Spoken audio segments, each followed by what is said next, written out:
You may have seen in the news lately Ted Cruz's stupid video of himself like taking a selfie video by the border. He claims it's by the border. Who knows? He may have just pulled up to some random shrub in the middle of the night and taken a video there. But he did actually go into a migrant detention facility and took video there. And you can see that the migrants that are there are living in terrible and squalid conditions that were not okay under Trump, conditions that are not okay now. I will point out that Ted Cruz and the Republicans that went there were perfectly silent about this when it was Trump that was doing it, but that hypocrisy meter broke a long time ago for people like Ted Cruz, so quite frankly, I'm not going to press on it too much. What I will say too, by the way, is, Democrats who are yelling and screaming about it under and this is like normie Democrats, corporate Democrats who are screaming about it under Trump, no longer screaming about it under Biden. Come on. Principles, people. But the issue is the same, right? We have lots of people coming here. We don't know what to do with them. We are significantly struggling to house them, to resettle them in an appropriate manner to process their cases. So I wanted to take a look at why do immigrants come here? And why do they leave their homes? Because I don't know about you, but it would take a lot for me to completely leave my home, everything I've ever known and loved, and go to a country I've never been to with a language I don't speak to start over. And I mean, I spent most of my life in this state, let alone this country. There's not many other places I could go. So why? Why do people do it? So in order to answer this question, we need to, so there are some of the obvious answers, right? Like this gang violence, the cartels and things like that. But to say it that way removes from the equation the actual cause of many of these problems. So during the so to go back into history a little bit, during the Cold War, the world was essentially split into three camps. By the way, this is where the terms First World and Third World come from. So the First World was the United States and its allies and its sphere of influence, which, by the way, was just the Western Hemisphere. And then you had the Soviets, the Soviet Union, and their sphere of influence, which was mostly the Eastern Hemisphere, right? Yeah, the Eastern Hemisphere, and their sphere of influence. Or the Eastern Bloc, right? And then that was called the Second World. And then you had mostly African countries, but countries that were not really aligned on either side.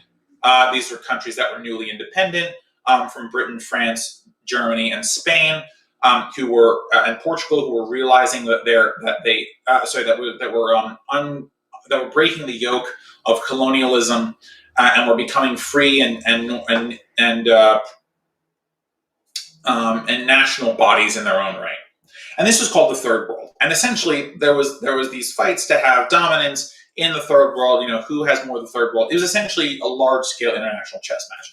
The reason I bring this up is because the United States executed its sphere of influence in many South American countries. So during the post-World War II era, many of these South American countries had the good sense to have socialist revolutions. This includes some famous ones: Chile, Nicaragua, Panama, and all those. And so the United States wasn't a fan of that because the immediate instinct that you had once you had your socialist revolution was to ally yourself with the Soviets. Which of course violated the American sphere of influence thing and yada yada. So again, the reason I bring this up is because America then led violent coups in many of these countries. We installed Pinochet in Chile. We trained guerrillas in Nicaragua that blew up ships and harbors and things. We essentially created tons and tons and tons of violence, civil wars. We used the CIA to overthrow elected governments. We've been fiddling about in Bolivia and Venezuela for a very long time. The Bay of Pigs invasion in Cuba. So all these things are to say we created very violent conditions in these countries. The other thing we did was Nixon criminalized all sorts of drugs, right? So the war on drugs starts. So what happens? Instead of having regular markets where normal business can be conducted, you have all these black markets popping up. And with the black market comes the violence that can be utilized to control black markets. So we see the beginnings of the cartels. There are plenty of shows about it. I'm sure you guys have heard of Narcos and kind of some of the similar shows kind of documenting, as it were, kind of what's going on in Mexico and with the drug trade and things like that. But none of that would have been possible without the United States saying these were illegal. Now, demand in the United States didn't decrease any. People still wanted cocaine. They still wanted their heroin. They still wanted their morphine. They still wanted their cannabis, right? But it was now, they still wanted their PCP, MDMA, whatever. But now, because it was illegal to get it, you had to, you created an atmosphere where people can be violent to secure supply lines. So, and because, by the way, this business is incredibly lucrative, the more goods you can get out, the more profits you can make, and like any other capitalist business. But this one involved guns, right? So, because different groups of people wanted to take control of these trades, they were using weapons.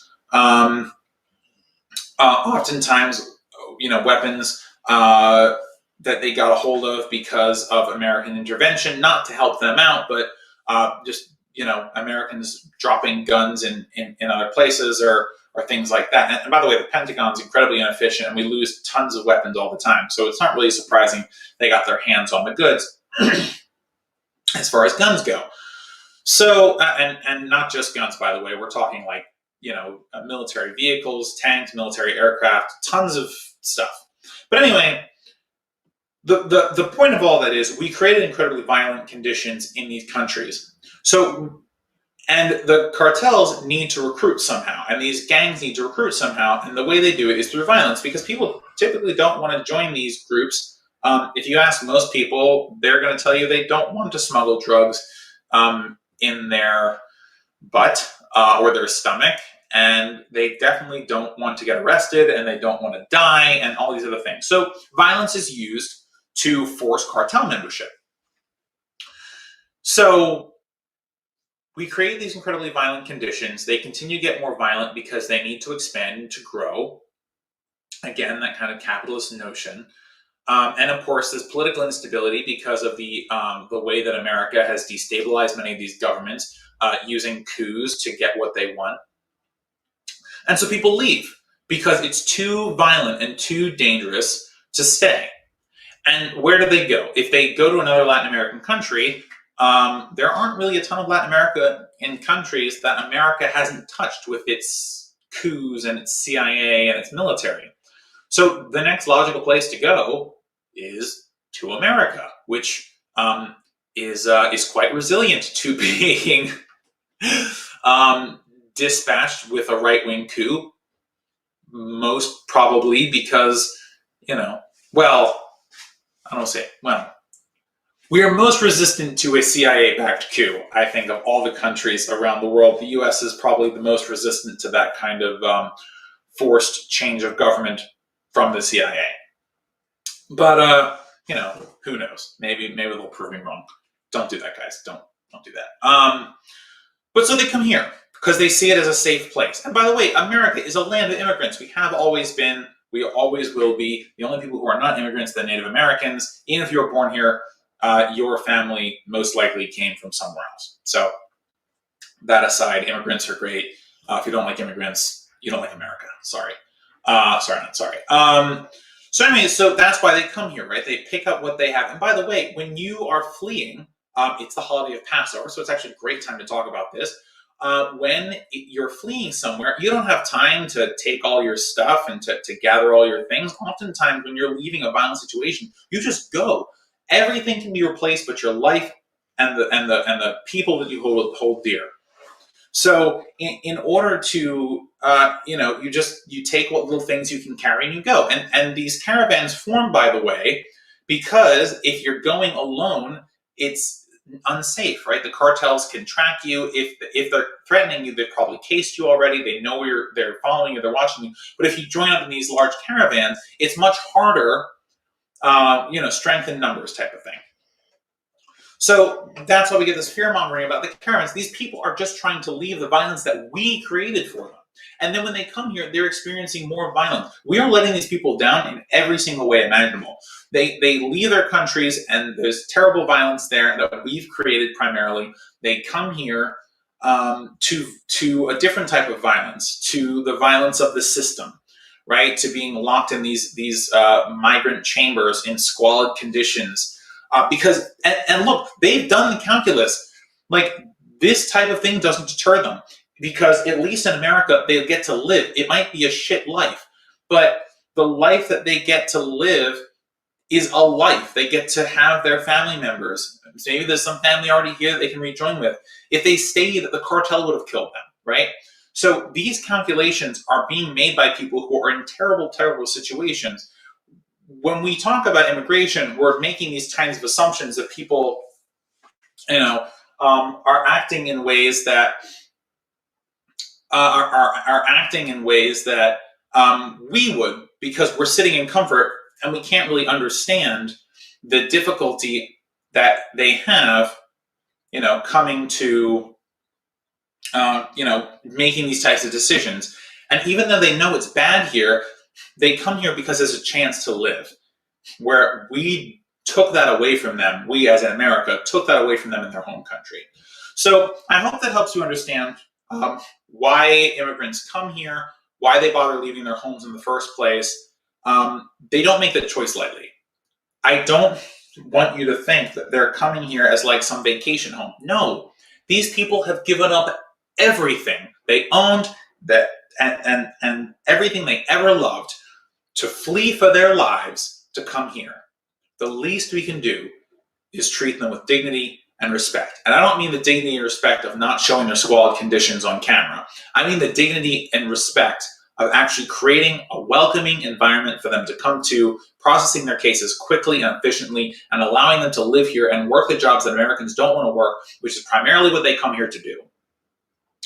It is disgraceful that immigration policy has been this bad my entire life. I have never known a time when our immigration policy was good. Bush failed, Obama failed, Trump failed, and Biden's failing now.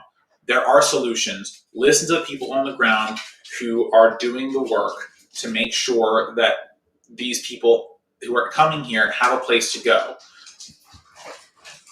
There are solutions. We just have to have the political will to do them. And we need to dial back, and not even just dial back, we need to eliminate the terrible racism and xenophobia which we ascribe to the people who are fleeing for their lives from their countries that we destroyed.